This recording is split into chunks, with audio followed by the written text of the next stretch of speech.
Okay, let's get back into it.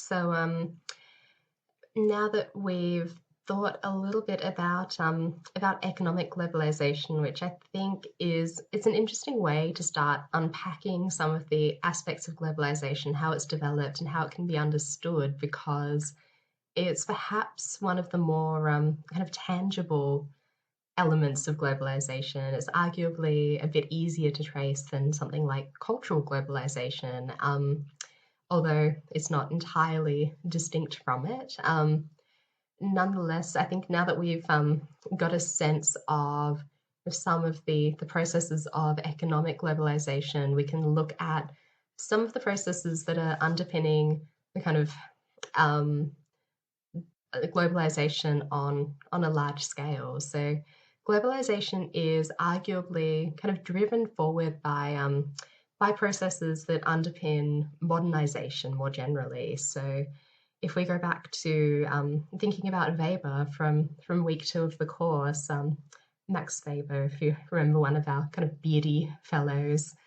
So the concept of rationalization, if the kind of standardization of our social lives, the standardization of how we do things, the decision to do things in a way that's rationalized rather than referring back to traditional ways of life. We can see this kind of happening across the globe. An example is the interesting homogeneity of urban cityscapes and urban life across the globe. So, cities have their own sort of distinct flavor depending on what country they're in, but there is an interesting similarity. So that would be arguably a reflection of a process of rationalization. We can also see, to some degree, a kind of commodification of social life. So this concept of commodification coming from a more kind of Marxist tradition, commodification referring to a tendency to treat aspects of social life as if they're things that can be bought and sold. So the perfect example that's always used for something like this would be the need to pay to join dating sites or pay for the kind of good features on dating apps and such. And we also see social differentiation. So this is coming from someone like Durkheim. So there's an increasing specialization of kind of expert roles, especially in the global economy. So if the global economy starts to become a global kind of marketplace of skills and ideas, then due to the large size of it, it is increasingly important to be able to differentiate yourself from other people that work in your area. So you're more likely to specialize in one particular thing, and so we see a process by which it's less and less common to have people working in kind of a jack of all trades kind of role, and more likely for there to be specific specializations and for there to be a kind of uniformity of how we fulfill certain job requirements and such across the globe. So even we can think of it as a uniformity in maybe things like what you're taught in a medical school.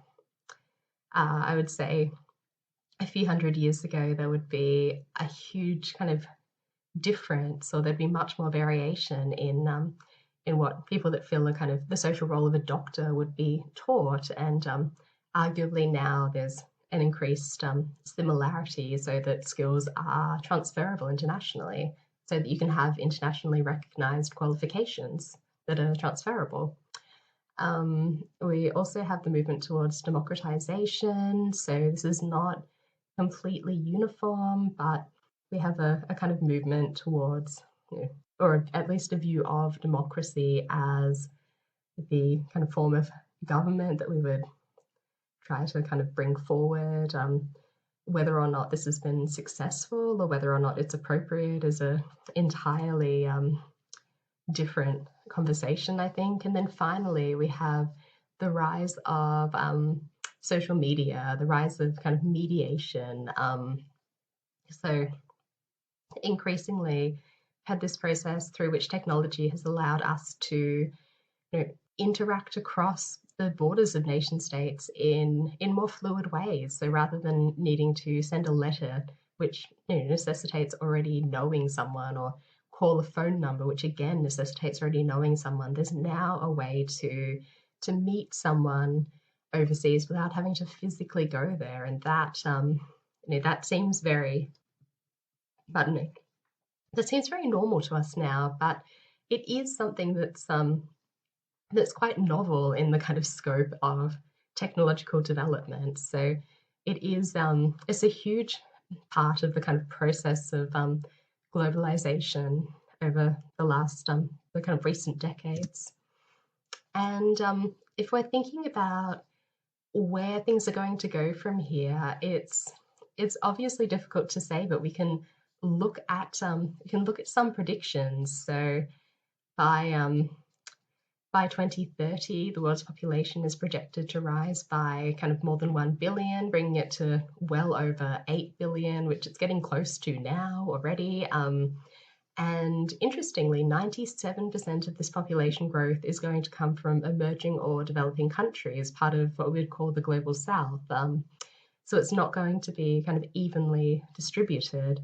And we can also see that in almost all regions, people are living longer and having fewer children. So there's a huge demographic shift that's happening at present. We're going to have an older and older population. This is more overt in some countries. For instance, the birth rate and population age somewhere like Italy, the birth rate is really low and the population age is growing very quickly, which is obviously a challenge, because to have a functioning welfare state that can support those aged over 65, you do need to have a decent amount of people working, like of working age. So that's a social change that we're going to be contending with, and an interesting challenge for us.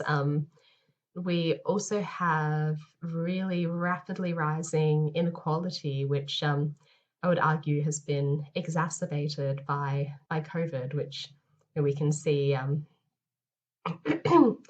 Obviously, the worst affected countries are not all those that are less like more economically deprived, and the countries that have fared best are not exclusively those that are very wealthy and very developed, but at least in terms of the ability to provide healthcare and such, there's obviously incredible disparity, and as well the kind of conditions of inequality suggest that there's potentially going to be more rather than less civil unrest.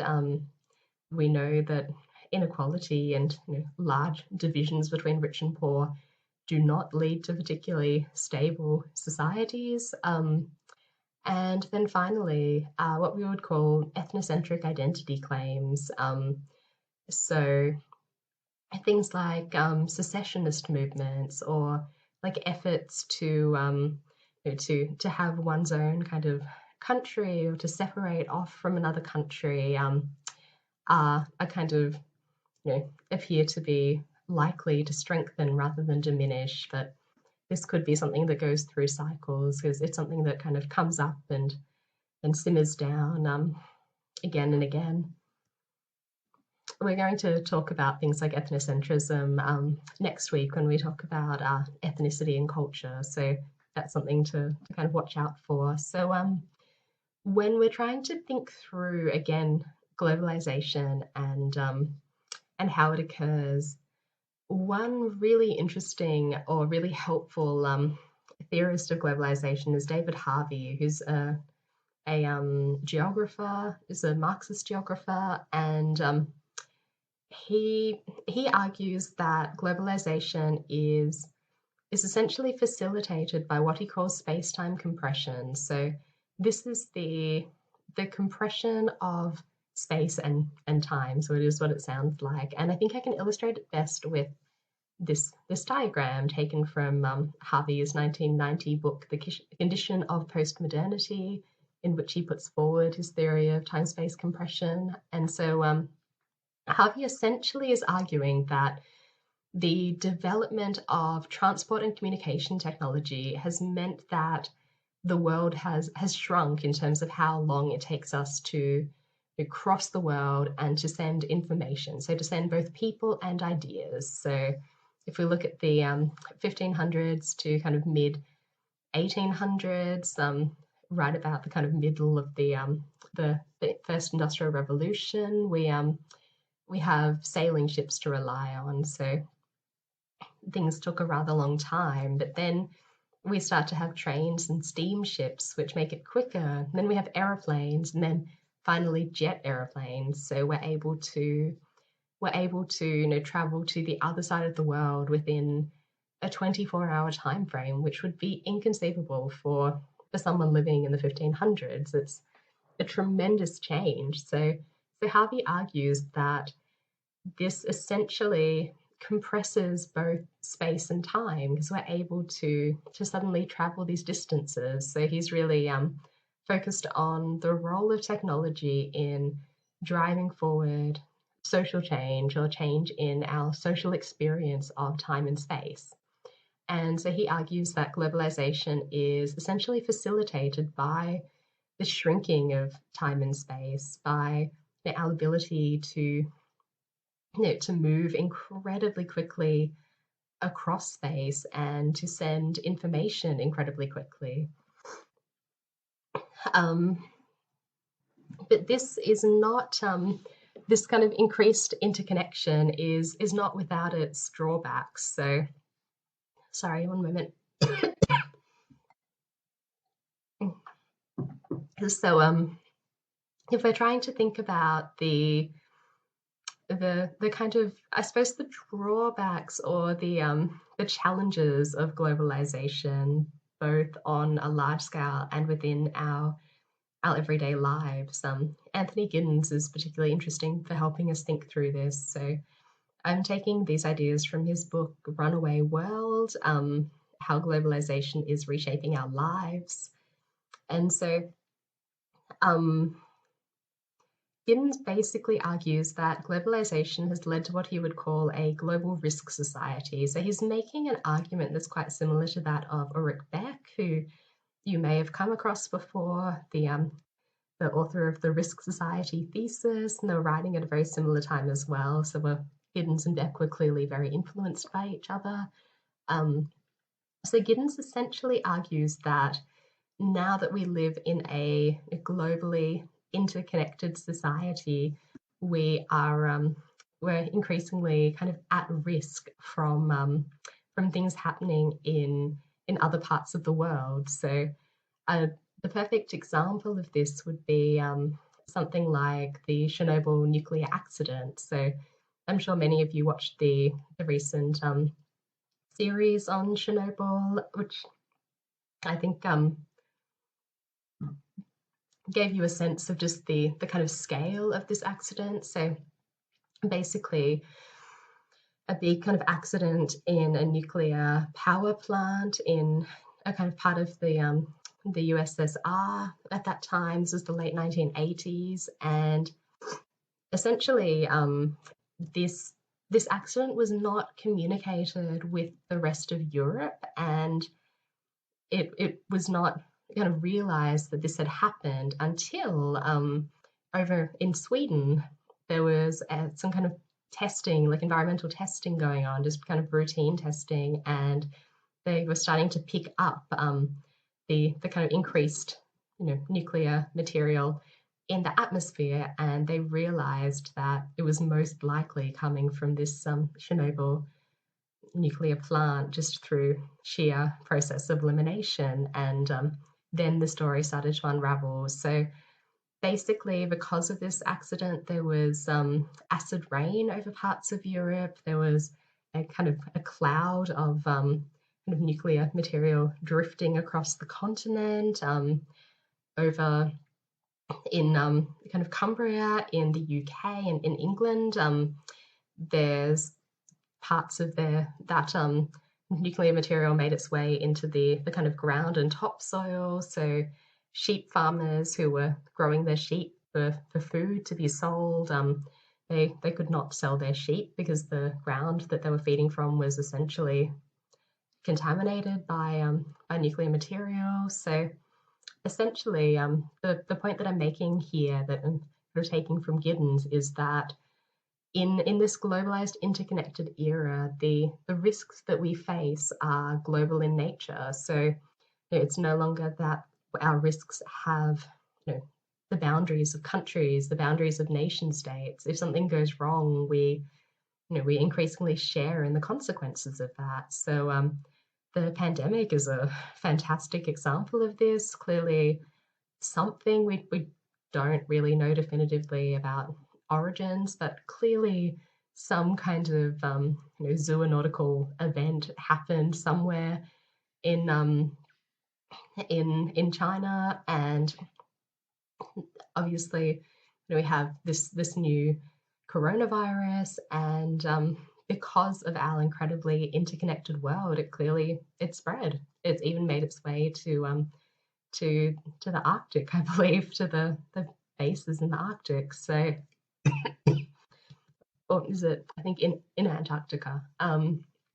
So we're not really able to contain risks within nation states. They affect us all globally, and something like climate change is a perfect example of this. So Giddens is particularly interested in how this kind of globalization and this incredible interconnection of the world, which in many ways is a very positive thing, can also create tremendous risks that we need to contend with in our everyday lives. So, if we didn't have quite so much air travel, for instance, it may have been a lot easier to contain the COVID. And also, I think if we look at our particular Australian case, it's quite interesting to see that really the only way that we could do as well as we have is to essentially shut down national borders, which would be absolutely unthinkable prior to this. And that in of itself creates a whole kind of host of risks and challenges. So moving on to Manuel Castells as our kind of next theorist for helping us think through globalization. So Castells, much like Harvey, focuses on changes to technology. So Castells is really interested in the changing ways in which communication and information circulates globally. So Castells argues that globalization is essentially characterized by the kind of new networks that are created. So he thinks of these as networks of production, culture, and power that are always shaped by advances in technology. So much like Harvey, Castells is really rooting his theory in technological development, and so he's claiming that what we need to focus on, or what's kind of interesting and new about globalization, about our contemporary globalized society, is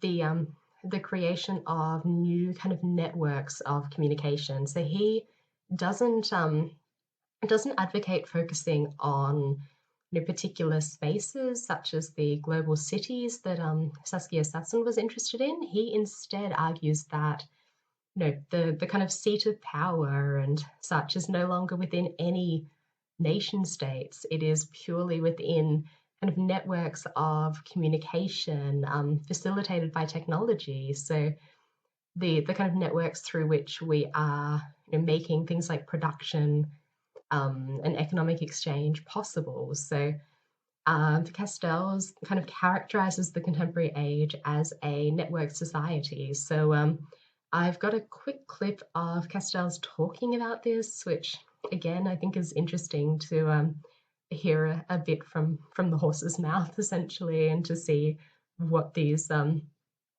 theorists who we talk about actually look like and such. So I'll give you a couple of minutes to watch that clip, and then we can come back for the rest of the lecture, and we'll talk a little bit more about the kind of cultural dimensions of globalization.